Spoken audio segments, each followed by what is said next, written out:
Assalamu alaikum. Today's topic is related to standard deviation. ये next method है measure of dispersion calculate करने का, जिसे हम आज स्टडी करेंगे. This is the most important and widely used measure of dispersion. This quantity is a standard measure of the deviation of the entire data in any distribution. जिस तरह हम mean deviation calculate करते हैं, जिसमें हम तमाम data, जितनी भी ऑब्जर्वेशन या जितनी भी वैल्यूज या डाटा आपको गिवन होता है, कैलकुलेशन में हम तमाम वो वैल्यूज हम वन बाय वन यूज करते हैं. तो इसी तरह स्टैंडर्ड डेविएशन में भी जो इंटायर डाटा है डिस्ट्रीब्यूशन का, वो तमाम यूज होता है स्टैंडर्ड डेविएशन कैलकुलेट करने के लिए. Usually represented by S or this sign sigma. It uses the arithmetic mean of the distribution as the reference point and normalizes the deviation of all the data values from this mean. Same जैसे हमने mean deviation में किया था कि first step हमारा mean arithmetic mean calculate करने के लिए होता था, और फिर हम उसमें से हर वैल्यू जो x की वैल्यू है उसको माइनस करते हैं हम अर्थमेटिक मीन, और इन दोनों का डिफरेंस लेते हैं अर्थमेटिक मीन और x का, हर एक वैल्यू x का. इसी तरह हम स्टैंडर्ड डेविएशन के केस में भी हम उससे प्रोसेस, ये सारा प्रोसेस करेंगे. सिर्फ एक चीज़ है जो कि डिफरेंट है मीन डेविएशन से, वो हम अभी नेक्स्ट देखेंगे, उसमें क्लियर हो जाएगा. Calculation for standard deviation. We define the formula for the standard deviation of the distribution of a variable x with n data points as ये जो फॉर्मूला है ये स्टैंडर्ड डेविएशन का फॉर्मूला है. अगर आप इसे गौर से देखेंगे तो इस फॉर्मूले में और मीन डेविएशन के फॉर्मूला में आपको सिर्फ कुछ चीज़ों का ही डिफरेंस नज़र आएगा. जो पहली चीज़ है, जिस चीज़ का डिफरेंस है, वो ये है कि यहाँ पर मीन डेविएशन के केस में यहाँ पर बार्स होती हैं. हम x माइनस एक्स बार कैलकुलेट करते हैं और उसके बाहर हम बार यूज़ करते हैं माइनस साइन को इग्नोर करने के लिए. यहाँ पर क्या है, यहाँ पर x माइनस एक्स बार का स्क्वायर लिया गया है उस माइनस साइन को इग्नोर करने के लिए, कि अगर आप x माइनस एक्स बार परफॉर्म करते हुए अगर कोई माइनस साइन कैलकुलेट भी होता है, अगर कोई वैल्यू माइनस में आती भी है, तो उसको किस तरह इग्नोर करेंगे. जिस तरह मीन डेविएशन में हमने मॉडुलस से किया था, इस केस में हम स्क्वायर करेंगे. जब आप माइनस में एक वैल्यू होगी -2, अगर आप उसका स्क्वायर लेंगे तो वो +4 बन जाएगा, क्योंकि -2 multiply by -2, 2 2s are 4 and minus sign जब मल्टीप्लाई होते हैं तो वो प्लस हो जाते हैं. इसलिए ये स्क्वायर जो है उस माइनस को पॉजिटिव में चेंज कर देगा. नेक्स्ट हम उसका समीशन x माइनस एक्स बार ये तमाम वैल्यूज को प्लस करेंगे और उनको डिवाइड कर देंगे टोटल नंबर ऑफ ऑब्जर्वेशन से, यानी n से, और फिर इन दोनों को डिवाइड करने के बाद ओवरऑल इनका हम अंडर रूट लेंगे. सो सिर्फ मीन डेविएशन से जो डिफरेंस है स्टैंडर्ड डेविएशन में, वो इस स्क्वायर का है जो हम x माइनस एक्स बार का ले रहे हैं, और इस अंडर रूट का है जो हम पूरी वैल्यू का एंड में हम आंसर निकालने के लिए, स्टैंडर्ड डेविएशन फाइंड आउट करने के लिए जो हम अंडर रूट लेंगे. Also for a frequency distribution f we can compute the standard deviation as. इसी तरह जैसे हमने फ्रीक्वेंसी डिस्ट्रीब्यूशन जब हमने मीन डेविएशन में भी पढ़ा था, तो हमने यही देखा था कि हम x माइनस एक्स बार को हम f से मल्टीप्लाई कर देते हैं. इस केस में भी हम x माइनस एक्स बार के स्क्वायर को हम f से मल्टीप्लाई करेंगे और फिर इनको प्लस करेंगे तमाम वैल्यूज को, और हमारे पास समीशन आ जाएगा इस टर्म का जो है f bracket x minus x bar bracket close square. और फिर उसके बाद उनको टोटल नंबर ऑफ ऑब्जर्वेशंस यानी टोटल फ्रीक्वेंसी से, इस केस में फ्रीक्वेंसी डिस्ट्रीब्यूशन के केस में उसको डिवाइड करेंगे टोटल फ्रीक्वेंसी से, जिसे n भी कह सकते हैं, और फिर उसका अंडर रूट लेंगे. एग्जाम्पल फर्स्ट हमारे पास जो है वो सिंपल सीरीज से रिलेटेड है. हमें सिंपल सीरीज का स्टैंडर्ड डेविएशन कैलकुलेट करना है. सो फर्स्ट स्टेप इस केस में वही है जैसे मीन डेविएशन के केस में था, हमें अर्थमेटिक मीन कैलकुलेट करना है. और अर्थमेटिक मीन हम डिटेल में स्टडी कर चुके हैं कि हम सिंपल सीरीज का किस तरह अर्थमेटिक मीन कैलकुलेट करते हैं. तमाम वैल्यूज को, जो भी आपको पॉइंट्स दिए गए हैं, डाटा दिया गया है, उनको आप प्लस करेंगे और उनको डिवाइड कर देंगे जितनी भी टोटल वैल्यूज है। आप इन वैल्यूज को काउंट करेंगे तो ये 10 वैल्यूज बनेंगी, तो इनके प्लस करने के बाद उनको 10 से डिवाइड कर देंगे, जिससे हमारे पास मीन हम हासिल कर लेंगे जो कि है 20। नेक्स्ट हमारे पास स्टेप ये है कि हमें x माइनस एक्स बार कैलकुलेट करना है, यानी हमें x की हर वैल्यू को 20 में से माइनस करना है। फर्स्ट वैल्यू जो हमारे पास x की है वो है 16। 16 माइनस 20 आप करेंगे तो आपके पास -4 आ रहा है। अब यहाँ पर हम माइनस लिख रहे हैं क्योंकि इसमें x माइनस एक्स बार की केस में मॉडुलस नहीं है। फॉर्मूले में मॉडुलस गिवन नहीं था, बार्स गिवन नहीं थी, साइड पे जो वर्टिकल बार्स हमने मीन डेविएशन के केस में देखी थी, तो इसलिए हम वहां पर माइनस काउंट नहीं करते थे, हम लिख नहीं रहे थे टेबुलर फॉर्म में। लेकिन इस केस में आप लिख सकते हैं क्योंकि बार्स इंक्लूड नहीं है फॉर्मूला में। नेक्स्ट 20 माइनस 20 करेंगे क्योंकि मीन भी 20 है, तो आपके पास आंसर आ जाएगा 0। इसी तरह 18 minus 20 is equal to -2। 19 minus 20 is equal to -1। 20 minus 20 is equal to 0. 20 minus 20 is equal to 0. 28 minus 20 is equal to 8. अब पॉजिटिव वैल्यू आ गई है क्योंकि x की वैल्यू 28, अब मीन जो कि 20 है उससे बड़ी है। 17 minus 20 is equal to -3. 22 minus 20 is equal to 2. 20 minus 20 is equal to 0. Next step, जैसे कि फॉर्मूला में भी आप देख रहे हैं कि हमें x माइनस एक्स बार का स्क्वायर फाइंड आउट करना है, तो नेक्स्ट कॉलम आप जो टेबुलर फॉर्म में बनाएंगे वो x minus x bar square का होगा, तो इस केस में इन माइनस को पॉजिटिव में चेंज कर देगा। 4 का स्क्वायर 16, 0 स्क्वायर भी होकर 0 ही रहेगा। 2 square is equal to 4, 1 square is equal to 1, 0 as it is आ जाएगा। 8 square is equal to 64, 3 square is equal to 9, 2 square is equal to 4 and 0 square equal to 0। जहां तक आपने अब थर्ड स्टेप भी कंप्लीट कर लिया है, x minus x bar square हमने कैलकुलेट कर लिया है। सो नेक्स्ट स्टेप है हमारे पास कि हमें इन तमाम वैल्यूज को हमने प्लस करना है, यानी कि हमने इनका समीशन कैलकुलेट करना है। आप इसको कैलकुलेटर्स पे जब कैलकुलेट करेंगे, प्लस कर सकते हैं, तो इसका आंसर हमारे पास 98 आएगा। अब हमारे पास तमाम वैल्यूज जो कि हमें फॉर्मूला में पुट करनी है स्टैंडर्ड डेविएशन में, वो हम हासिल कर चुके हैं, तो अब हम उन्हें पुट कर सकते हैं। जैसे कि स्टैंडर्ड डेविएशन का फॉर्मूला लिखा हुआ है, summation x minus x bar हमने अभी कैलकुलेट किया है, which is equal to 98, n is equal to 10। जैसे कि हम पहले भी देख चुके हैं कि हमें जो गिवन वैल्यूज हैं, डाटा है, वो 10 है। इनको डिवाइड करके हमारे पास आंसर आएगा 9.8।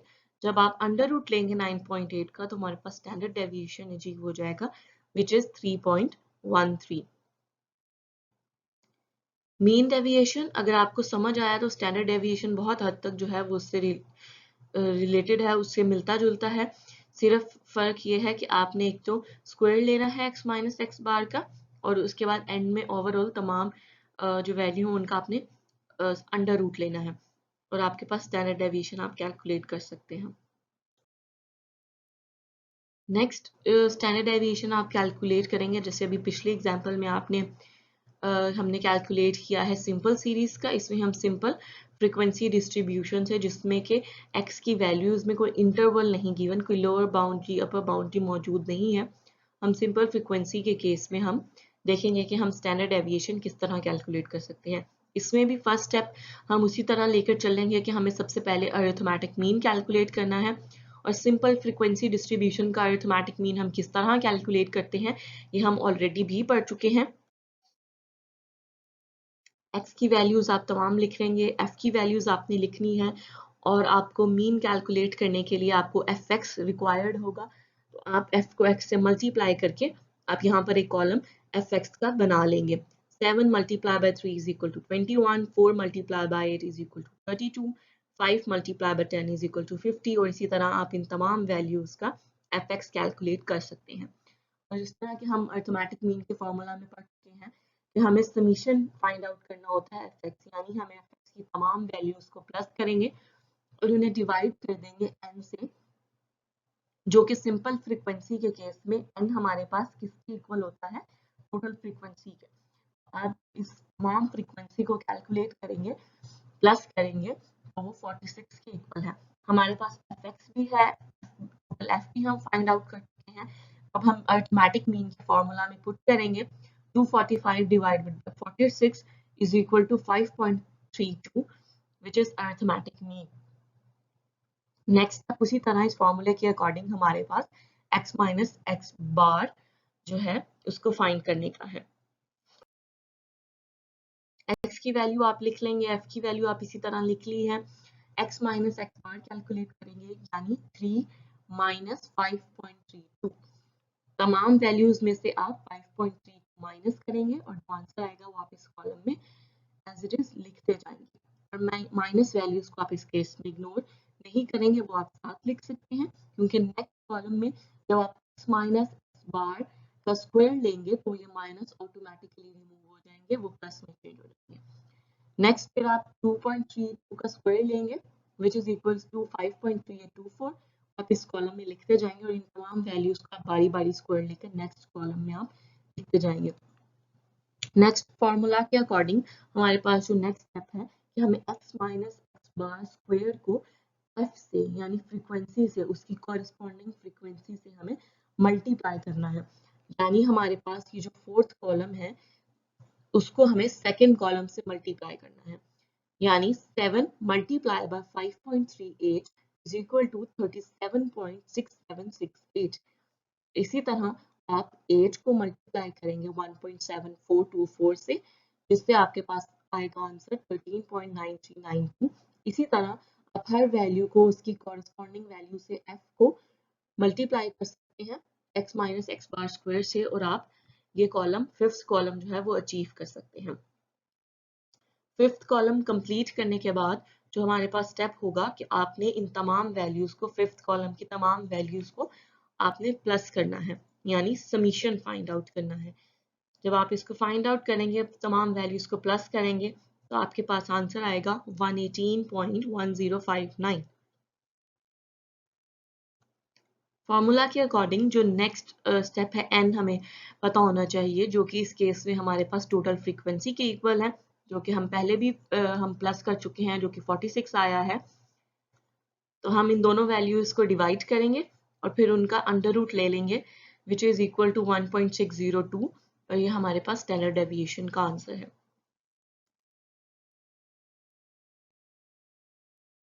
नेक्स्ट हमारे पास एग्जांपल है स्टैंडर्ड डेविएशन कैलकुलेट हम करेंगे फॉर ग्रुप्ड फ्रीक्वेंसी डिस्ट्रीब्यूशन।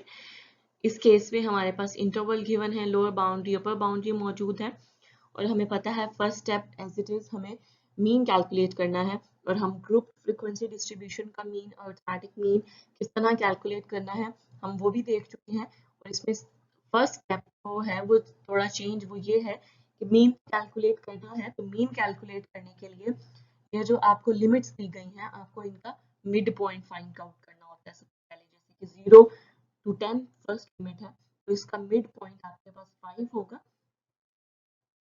उसका आपको इन सब तमाम वैल्यूज का आपको मिड पॉइंट का कॉलम बनाएंगे।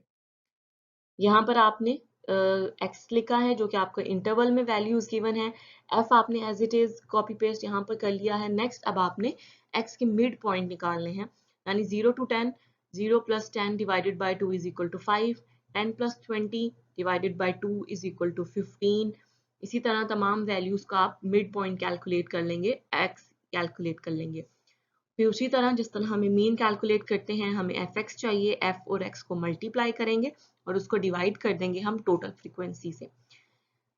Total fx is equal to 5475 and total frequency is equal to 139। इन दोनों को डिवाइड करके हम 39.38 अरिथमेटिक मीन हासिल कर लेंगे।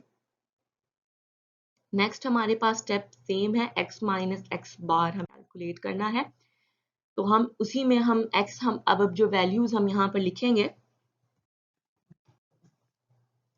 वो हम x की वैल्यूज अब सिर्फ मिड पॉइंट कैलकुलेट जो हमने किया है वो वाली x की वैल्यूज लिख सकते हैं, क्योंकि अब हमारा जो फर्दर जो कैलकुलेशन है वो इसी x से रिलेटेड है, और वो जो बाउंड्रीज गिवन है हमें अब उनकी जरूरत नहीं है, क्योंकि अब हमने उनसे मिड पॉइंट कैलकुलेट कर लिए हैं।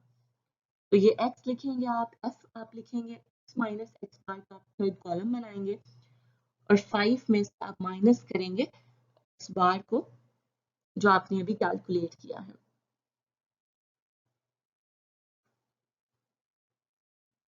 और तमाम वैल्यूज 15 माइनस एक्स बार जो कि हमने अभी अरिथमेटिक मीन कैलकुलेट किया, इसी तरह तमाम वैल्यूज आप अरिथमेटिक मीन आप लिख सकते हैं। और लिखने के बाद आप क्या करेंगे, x minus x bar square find out करेंगे। 34.38 है, इसका आप स्क्वायर लेंगे, इसी तरह तमाम वैल्यूज का बारी बारी स्क्वायर लेते जाएंगे। स्क्वायर लेने के बाद अब नेक्स्ट स्टेप है आपको इसको f से मल्टीप्लाई करना है, यानी आप फोर्थ कॉलम को सेकंड कॉलम से मल्टीप्लाई करेंगे, यानी 5 मल्टीप्लाई बाय 1180 1.9844, तो आप ये कॉलम जो है अचीव कर लेंगे। इसी तरह आप 10 मल्टीप्लाई बाय 594, इसी तरह सारी वैल्यूज जो आप कैलकुलेट कर सकते हैं। कैलकुलेट करने के बाद जो आपके पास एंड स्टेप है वो है कि आपने इन तमाम वैल्यूज को प्लस करना है। प्लस करने के बाद आप 34,223.0316 आपने उनका प्लस करके समीशन आपने उनका हासिल किया है। इसी तरह आपको समीशन एफ जो है, हम टोटल एफ फ्रीक्वेंसी जो है पहले भी कैलकुलेट कर चुके हैं, विच इज 139। इन दोनों वैल्यूज को डिवाइड करने के बाद उनका आप अंडर रूट ले सकते हैं। अंडर रूट परफॉर्म करेंगे तो आपके पास स्टैंडर्ड डेविएशन आप हासिल कर लेंगे, विच इज 15.69। तीनों मेथड से हम देख चुके हैं कि हम सिंपल सीरीज के लिए, सिंपल फ्रीक्वेंसी डिस्ट्रीब्यूशन के लिए और ग्रुप फ्रीक्वेंसी डिस्ट्रीब्यूशन के लिए हम किस तरह कैलकुलेट कर सकते हैं स्टैंडर्ड डेविएशन। नेक्स्ट आपके पास ये प्रैक्टिस क्वेश्चन है। फर्स्ट जो क्वेश्चन है वो सिंपल सीरीज से रिलेटेड है। अपने स्टैंडर्ड डेविएशन कैलकुलेट करनी है बिल्कुल इसी तरह जिस तरह हम एग्जांपल में हमने अभी सीखा है। और जो सेकंड क्वेश्चन है उसमें भी आपने स्टैंडर्ड डेविएशन कैलकुलेट करना है और ये सिंपल फ्रीक्वेंसी डिस्ट्रीब्यूशन से रिलेटेड क्वेश्चन है। तो इसमें आप जो सेकंड एग्जांपल है उसके थ्रू आप उसको सॉल्व कर सकते हैं जिस तरह सेकंड एग्जांपल सॉल्व की गई है। आज का लेक्चर यहीं तक है। Thank you very much.